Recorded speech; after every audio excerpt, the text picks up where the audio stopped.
Hello, my name is Remington Steele, and this is Gravity Runner, sprint number 4. Summary of achievements.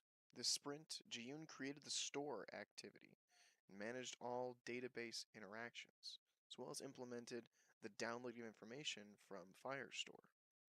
Greg developed and implemented an animation state for all of our game entities, and created the bat enemy and its unique flying patterns, as well as designed all 5 levels of our game.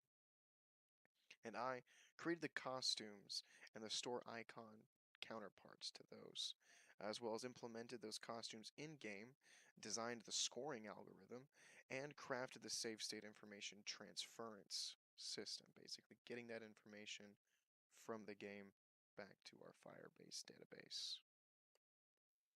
And again, my name is Remington Steele, and child user story. As a registered player, I want to wear my equipped costume so that I can play the game with added style. Acceptance criteria. If no costumes are selected, display the player without a costume. If dragon is selected, display the dragon costume in-game. If wizard is selected, display the wizard costume in-game. If knight is selected, display the knight costume in-game.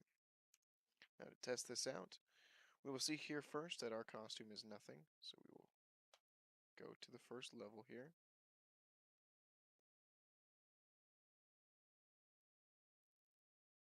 And we will see that we are currently not wearing any costumes as the main base player.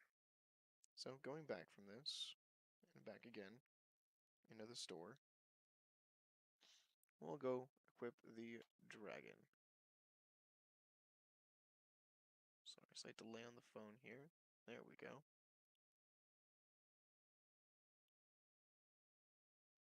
Now we see our costume is dragon. We'll go to the level selector, go to level 1. And now we see that our head here has changed into that dragon head.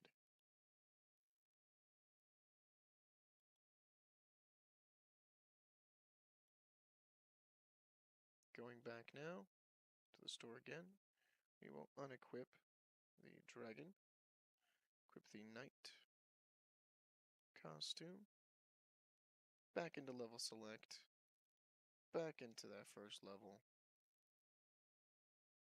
And we now see here, again, a little small, but we do see that there is a knight's helmet on him now.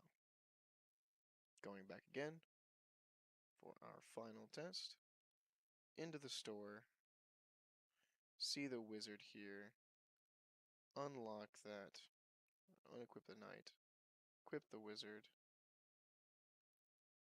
go to our level select, level 1. And now we see that he's wearing this wizard hat.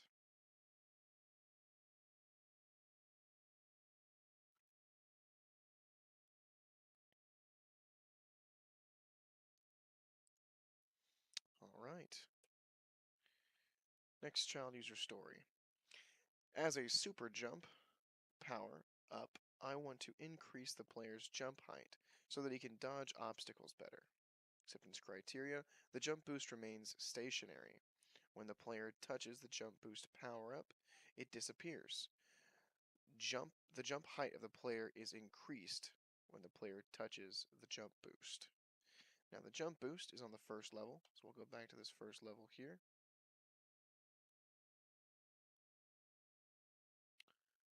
And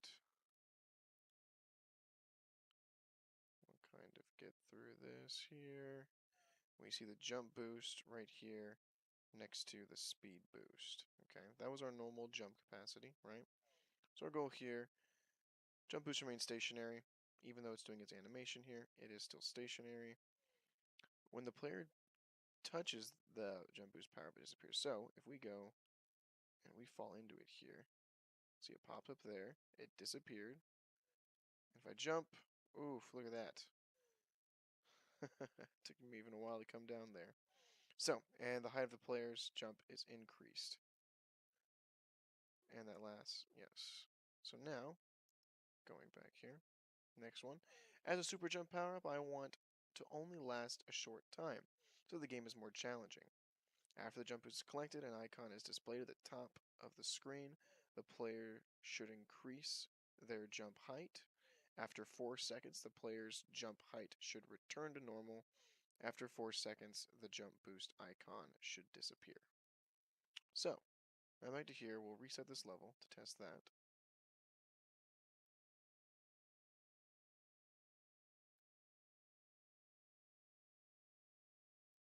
I'm going in here.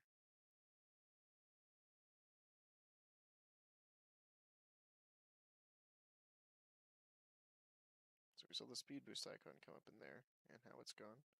We will now try to see if we can get that jump boost. So, get the jump boost.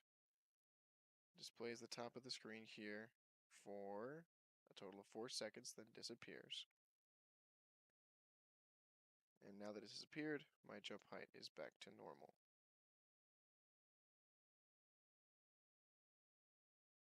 Thus completing that.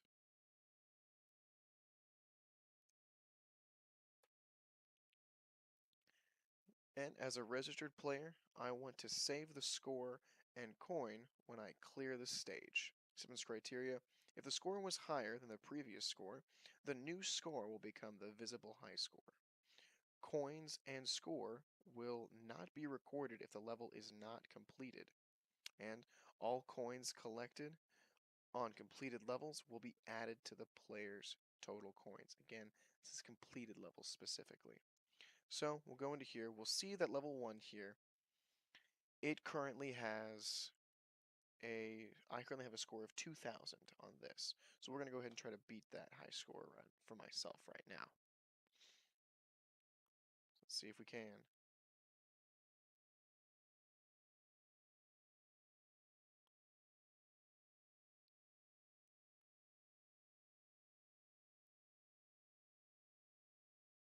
Acquire some coordination here. Try to avoid those spiky areas. Oop. And down here, we'll just slip past these guys collecting coins. As we can see in the top here, we can see our coin amounts increasing. You can see our score over here being calculated. Now that we've completed that, again, as we can see here,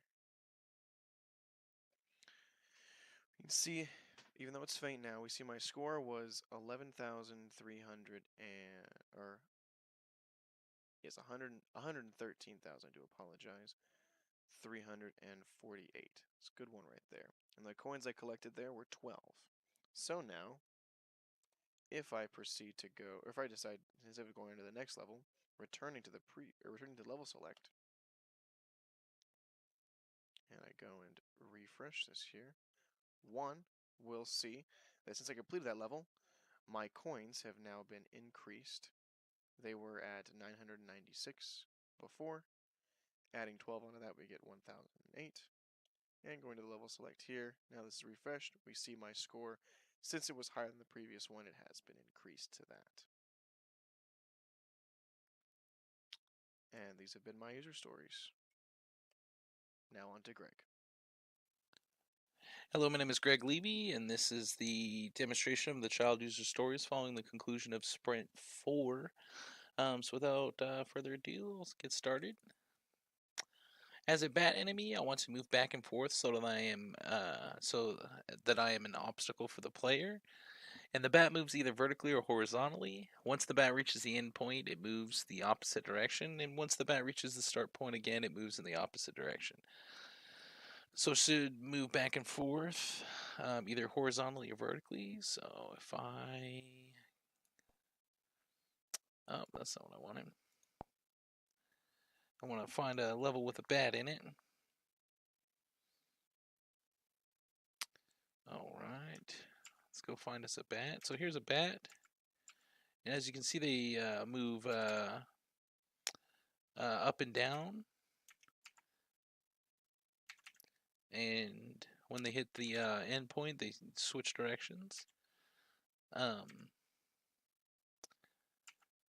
can see them bouncing back and forth, and here's some bats here that are moving horizontally. Oh, well, I'm just bad at the game. But there's the bat. So Moving right along. As a bad enemy, I want to do damage to the player on contact so that the game has a level of risk. If the player touches a bat, the player loses 1 HP. If the player touches the bat, it disappears. And if the player touches the bat with only 1 HP, the level fails. Alright, so I'll bring this guy over again. So I'm going to grab an armor. Now I have 2 HP. So I'm going to go touch one of these bats here. And as you see, when I touched him, he disappeared, and I have 1 HP now. So if I go and touch this other bat, the level fails. So as expected. Let's put the phone where it's supposed to be. Alright.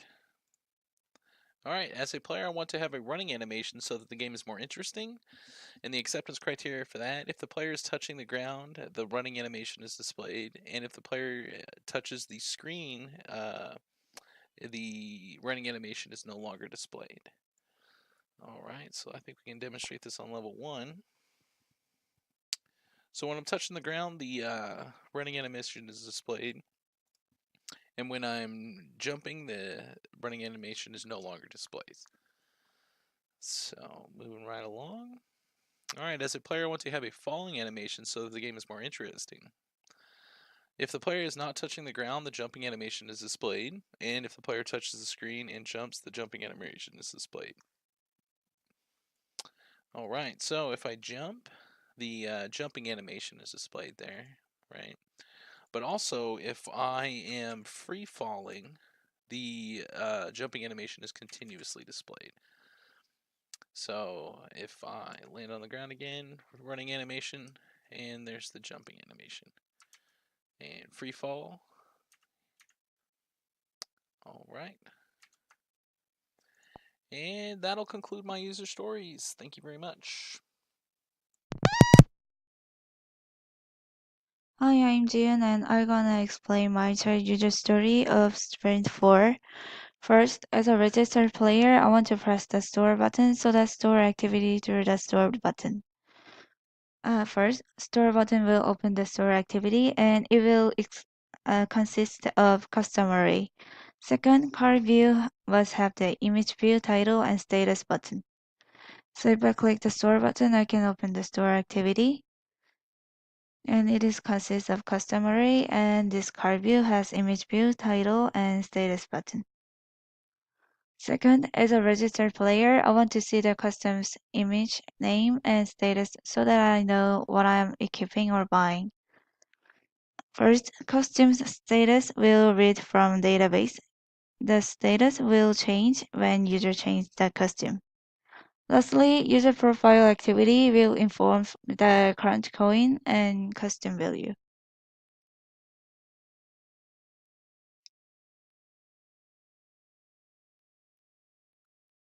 So it is correctly applied now.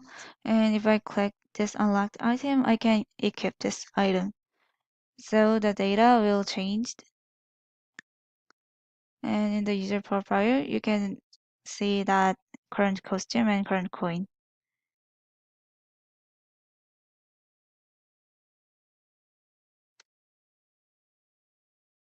Lastly, as a registered player, I want to subtract coin from my total and change the custom status after bought so that I can spend my resources.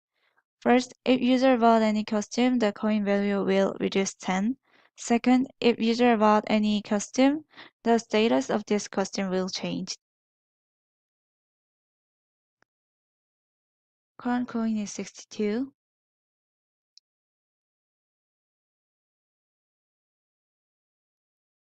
And if I bought this locked item,